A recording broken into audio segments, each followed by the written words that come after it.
eco del polémico caso Relojes.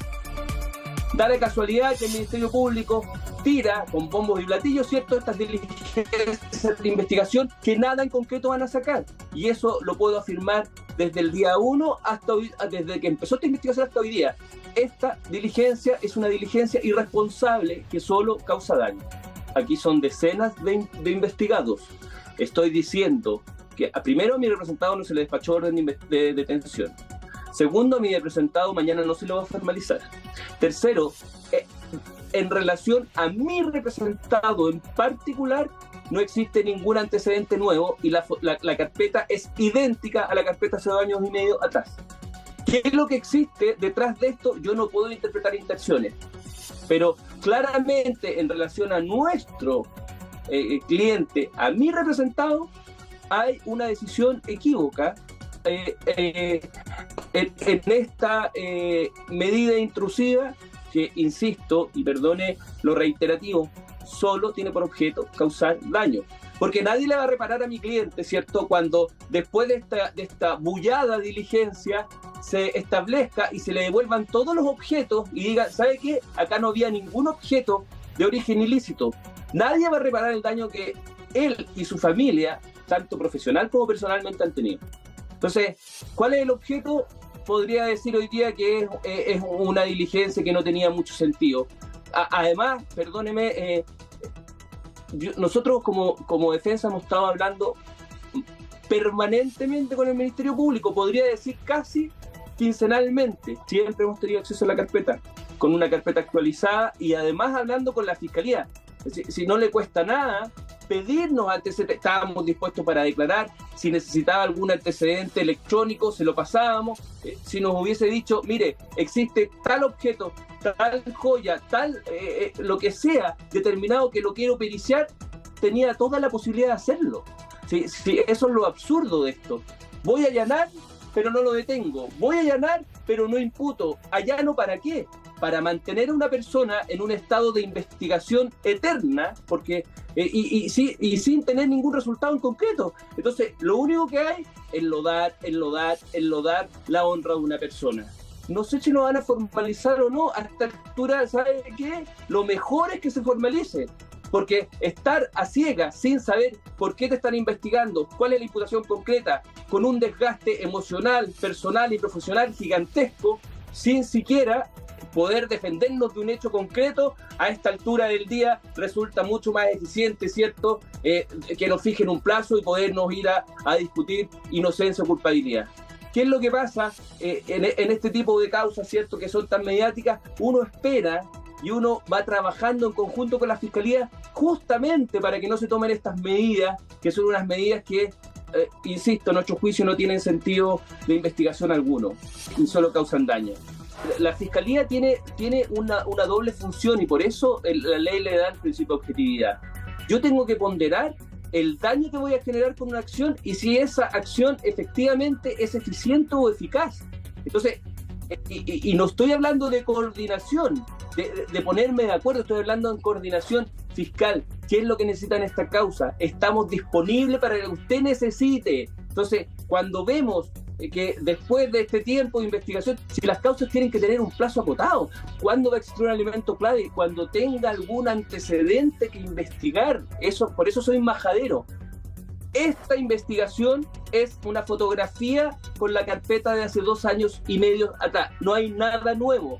Por lo tanto, no lo creo. Es así porque tengo la carpeta actualizada.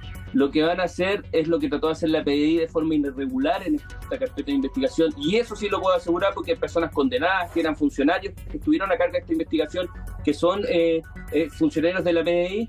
Lo único que podría salir es cómo fueron dirigiendo una investigación sin antecedentes para pegarle a una persona conocida como era mi representado y su familia. Y eso sí se desprende de la investigación. Y eso es una cosa que se debe investigar. Y por último, y esta es una reflexión final, cuando esta causa concluya, cuando se determine que no había nada para atribuirle a mi representado participación, vamos a poder reflexionar en la utilidad, ¿cierto?, de este tipo de medidas, que no era justificada. Por lo mismo, mi representado no está en la situación que están los otros imputados.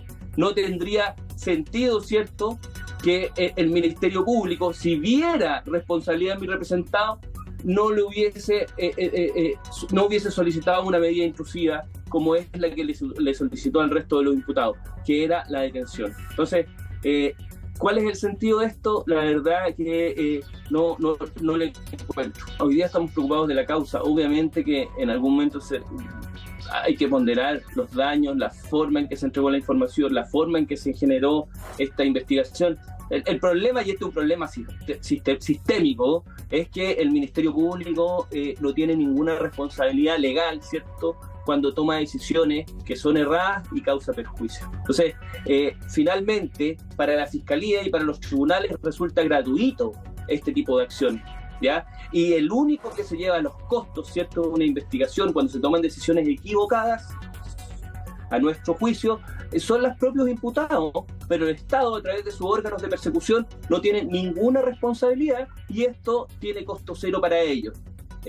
Creo que en su momento se evaluarán las acciones a seguir, si es que alguna, mi representado en particular, Marco Antonio, la quiere seguir. La verdad que es muy difícil hacerse cargo de conversaciones de terceros, porque en esta investigación hay escuchas de terceros que le dicen a otro tercero: oye, conozco a Marco Antonio, a él podríamos llamarlo para ver si se interesa en alguna de nuestros objetos, sin tener conocimiento de Marco Antonio de esa llamada, qué objeto era, si ese objeto es real o no, si efectivamente esa persona conocía o no. Hay una serie de antecedentes que son antecedentes que no vinculan a mi representado en forma directa. Lo único que puedo decir en la carpeta de investigación que se investigó y efectivamente se le atribuye un conocimiento a mi representado es una persona que se llama doña Estrella de Dinamarca, si no me equivoco, que ella misma declaró que efectivamente conocía a don Marco Antonio porque en algún momento le había factorizado algunos documentos o cheques, y a cambio de esos documentos ella le entregaba dinero y se le cobraba una comisión por ese préstamo. Y a la pregunta directa en términos si alguna vez mi representado le ha comprado algún objeto, sea de carácter lícito o ilícito, pongamos en la situación de delito, ella fue clara en decir que no. Por lo tanto, el único antecedente directo que existía en relación a mi representado era esta persona y dijo que no. Lo otro que hay en la carpeta es una declaración de un señor de apellido Quirós, que le dice a un tercero: mira, yo conozco al señor Paribet, le podría ofrecer alguna especie a él. Imagínate, sin determinar, sin haber ningún antecedente, si efectivamente se le ofreció o no, si efectivamente lo conocen, si efectivamente esa joya existía, si existía era robada, y una serie de cadena de antecedentes que deben existir para efectos de una imputación. Eso no existe. Por lo mismo, como comenzaba a su pregunta, mi respuesta era: yo no me puedo hacer cargo de comentarios de terceros que están en la carpeta y que de manera irregular, deficiente e ilegal en algunos casos la PDI sobreinterpretó. En diversas presentaciones al Ministerio Público hemos dicho: Fiscalía, no podemos dilatar las investigaciones por tanto tiempo. ¿Existen antecedentes o no para imputar o bien no? Pero tomen una decisión, porque el perjuicio que se le genera al investigado, sobre todo cuando tienen un perfil público, es gigantesco. Entonces, pasa el tiempo, pasan los años, ya ni siquiera meses, los años, y no hay ninguna respuesta por parte del órgano de persecución penal. Saltan de un año a otro, se genera una investigación que le genera un impacto gigantesco en términos personales a mi representado. Entonces, no digo, lo que uno sostiene es que hay que ponerle coto a las investigaciones. Por algo nos dimos un proceso penal oral y público, y generalmente, y esa era la idea, ágil. Porque si no tenemos agilidad en la persecución penal, se genera esto. Aquí hay un hay un juzgamiento público a mi representado cuando el propio Estado no le ha atribuido ninguna responsabilidad en particular. Sin embargo, mi representado ha tenido que soportar, ¿cierto?, por años esta investigación, soportar por años prejuicio, especulación por parte de los medios, de la gente en particular, y una serie de cosas que, si bien no son responsabilidad propia del Ministerio Público, a lo mejor ni lo quiere, ¿ya? Porque no creo que esté, yo conozco al fiscal y era un fiscal, una persona seria, ¿cierto?, responsable, no creo que esté en su intención generar este tipo de repercusiones secundarias o quizás primarias en torno a la investigación, pero se generan igual, ¿ya? Yo no quiero presumir intenciones, pero sí lo que le hemos exigido en más de una ocasión al fiscal es, por favor, tomemos una decisión para terminar o no con la causa de mi representado. Estos tipos de allanamientos, y así lo decían de manera bastante clara los medios en la mañana, los noticiarios, etcétera, la gracia que tienen justamente es la sorpresa. Son solicitudes que se hacen en forma privada, ¿cierto?,